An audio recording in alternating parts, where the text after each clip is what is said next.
दादांच्या बाबतीत जे घडलं ते दुसऱ्या नेत्यांच्या बाबतीत घडू नये.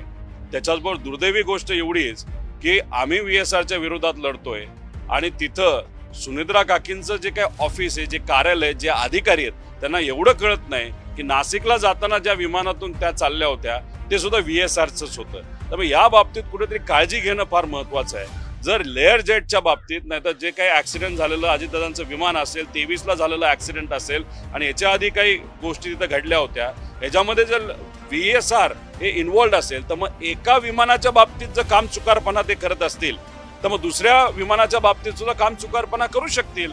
नाही तर मग असं कोणातरी सांगायचा प्रयत्न आहे का की अजितदादांच्याच विमानामध्ये काम चुकारपणा केला, तो माहिती होता, मग त्याच्या मागे काहीतरी एक कॉन्स्पिरसी होती, त्याच्या मागे घात करण्याचं कुठेतरी प्लॅनिंग झालं होतं, म्हणून दादांच्या बाबतीतच ते विमान वापरलं गेलं. दुर्दैवाने दादांच्या बाबतीत तो ऍक्सिडेंट झाला. ही गोष्ट काही लोकांना माहिती असल्यामुळे त्यांच्या मनामध्ये असेल की नाही, दादांच्या विमानामध्ये मुद्दामूनच ते आपण क्रॅश केलं, बाकीचे विमानं हे क्रॅश होणार नाहीत VSRची, म्हणून हे बाकीचे नेते VSRचं विमान वापरतात का? मग कुठेतरी आतली एखादी गोष्ट या नेत्यांना लोकांना माहित आहे का असा प्रश्न साहजिकच त्या ठिकाणी निर्माण होतो.